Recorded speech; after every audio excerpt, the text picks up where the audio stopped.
So hi guys, welcome to learn and rise channel. तो last class में हमने कहाँ तक पढ़ा था? लास्ट क्लास में हमने बिजनेस एंटिटी कंसेप्ट स्टार्ट किया था और उसको ख़त्म भी कर चुके थे। बिजनेस एंटिटी कॉन्सेप्ट में मैंने आपको क्या बताया था, आप लोग को याद रहेगा कि बिजनेस और बिजनेसमैन दो सेम चीज़ होती है, अलग अलग चीज़ें होती हैं, दोनों सेपरेट होती हैं। हमें कभी भी बिजनेस ट्रांजैक्शन और बिजनेसमैन के ट्रांजैक्शंस को मिक्स नहीं करना है, क्योंकि अगर हम उन्हें मिक्स करेंगे तो क्या होगा? अगर हम उन दोनों ट्रांजैक्शंस को मिक्स करेंगे तो उस केस में हम हमारे बिजनेस का true profit and loss determine नहीं कर पाएंगे, जिससे कि हम हमारे यूजर्स को करेक्ट इन्फॉर्मेशन प्रोवाइड नहीं कर पाएंगे हमारे बिजनेस के ऑपरेशन के बारे में, है ना। तो हमें हमेशा किसके पॉइंट ऑफ व्यू से रिकॉर्ड करना होता है? हमें हमेशा बिजनेस के पॉइंट ऑफ व्यू से रिकॉर्ड करना होता है, बिजनेस मैन के पॉइंट ऑफ व्यू से रिकॉर्ड नहीं करना। ठीक है। अच्छा, अकाउंटिंग कंसेप्ट आपको पता है क्या होता है? अकाउंटिंग कंसेप्ट कुछ एजम्पशंस होते हैं जो हमें हमारे दिमाग में रखना होता है while preparing accounts of a company. ठीक है। अगर ये एजम्पशन हमारे दिमाग में नहीं रहेगा तो कंपनी का अकाउंट्स क्या होगा? रॉन्ग बनेगा, है ना। तो उसी एजम्पशन में सबसे पहला एजम्पशन था आपका बिजनेस एंटिटी कंसेप्ट। अभी हम आगे मूव ऑन कर रहे हैं। अभी हमारा नेक्स्ट कॉन्सेप्ट क्या है? Money measurement concept. ठीक है। तो जानते हैं डिटेल में मनी मेजरमेंट कॉन्सेप्ट के बारे में। अच्छा, according to this concept only those transactions are recorded in the books of accounts which can be expressed in terms of money.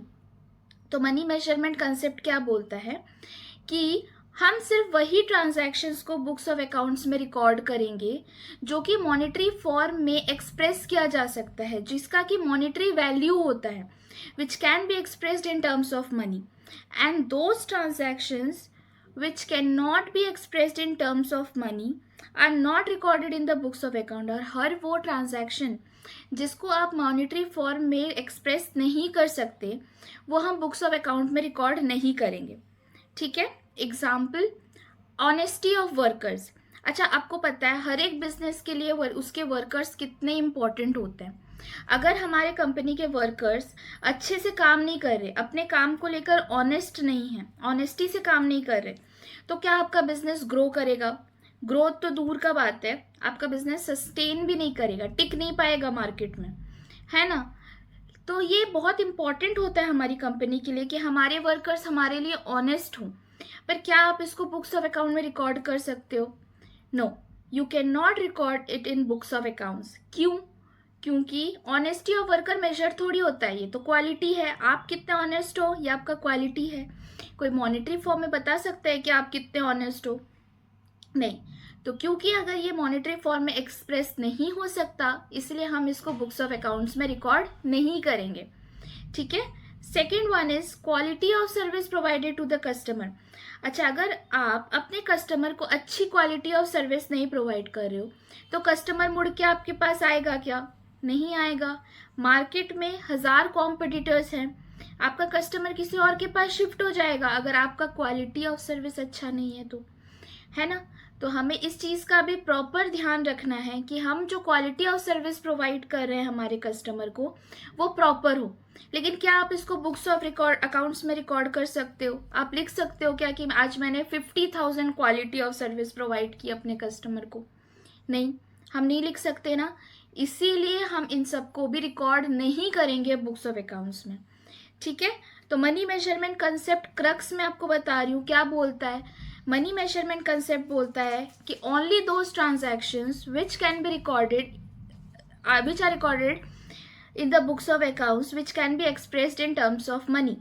जो ट्रांजैक्शन मॉनेटरी फॉर्म में रिकॉर्ड हो सकता है, एक्सप्रेस हो सकता है, बस हम उसी को रिकॉर्ड करेंगे।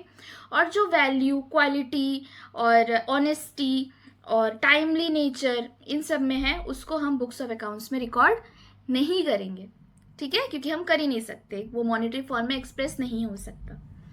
So this is all about money measurement concept. अच्छा, ये नोट मैंने खुद से बनाए हैं, प्रेजेंटेशन में आपको प्रेजेंट किया हुआ है, ये बहुत इजी वे में मेंटेन किया हुआ है। तो आप इसको नोट डाउन कर सकते हो वीडियो पॉज करके, या फिर स्क्रीनशॉट ले सकते हो, जैसी आपकी मर्जी। ये आपको हेल्प करेगा आपके एग्जाम के टाइम में क्विकली सारे नोट्स रिवाइज करके आप जा सकते हो और इजी वर्ड्स में आप एग्जामिनर को एक्सप्लेन कर सकते हो, है ना। सो ठीक है, अभी आपके ऊपर है, आपको लेना है तो ले लो।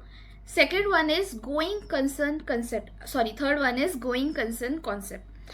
तो अब हम आगे मूव ऑन कर रहे हैं। दो कंसेप्ट हमने हमारे दिमाग में रखे अकाउंट्स प्रिपेयर करते वक्त। सबसे पहला business entity concept, second one is money measurement concept. अब हम स्टार्ट करने जा रहे हैं विद गोइंग कंसर्न कंसेप्ट। अच्छा, गोइंग कंसर्न कंसेप्ट, गोइंग मतलब चल रहा है, आप लोग को एरो भी दिख रहा है कि आपका बिजनेस धीरे धीरे धीरे धीरे धीरे ग्रोथ कर रहा है और आगे बढ़ रहा है। कंसर्न मतलब बिजनेस एंटिटी को हम कंसर्न बोलते हैं। और कंसेप्ट क्या बोलता है आपका going concern concept, according to this concept the business will continue for an indefinite long period in future.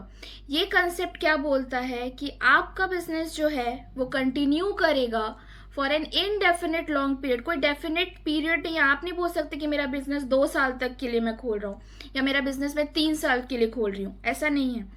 आप जब बिजनेस खोलोगे आपके माइंड में ये रहेगा कि आपका बिजनेस तो सालों साल चलेगा, है ना। इनडेफिनेट पीरियड, कोई डेफिनेट पीरियड नहीं है इसका। As per this assumption, the business will not liquidate in near future. ये assumption क्या बताता है कि हमारा बिजनेस जो है वो अभी नियर फ्यूचर में मतलब पास में लिक्विडेट नहीं होने वाला, बंद नहीं होने वाला है, ये आगे बहुत सालों तक कंटिन्यू करने वाला है। This concept is also known as continuity concept और कंसेप्ट ऑफ कंटिन्यूटी।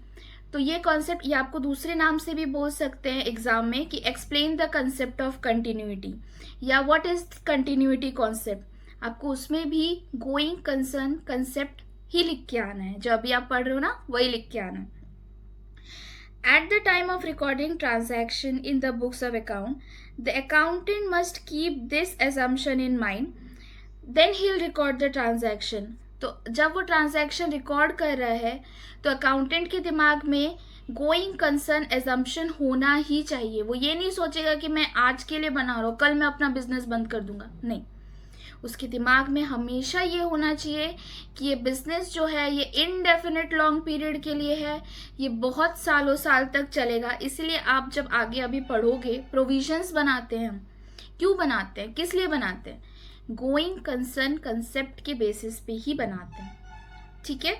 अच्छा, क्या गोइंग कंसर्न कंसेप्ट हर जगह हर टाइम एप्लीकेबल होगा? हमेशा हमें ये सोचना है कि हमारा बिजनेस तो अनंत काल तक चलेगा या जन्मों जन्मों तक चलेगा, ऐसा हमें हमेशा सोचना है क्या? नहीं, हर चीज़ के एग्जेम्पशंस होते हैं, इसके भी कुछ एक्सेप्शंस हैं, हम वो पढ़ेंगे। कुछ 4 केसेस हैं पर ये हम पढ़ेंगे नेक्स्ट क्लास में। Till then will meet in the next class. अगर आपको वीडियो पसंद आया तो लाइक करें, अपने दोस्तों के साथ शेयर करें, और क्या कर रहे हो यार, सब्सक्राइब तो कर दो चैनल को, ताकि आगे आने वाले सारे वीडियोस आपको अपडेट मिल जाए उसका, है ना। चलो, तो मिलते हैं अगले क्लास में। Till then keep rising, keep learning. Thanks lot, bye.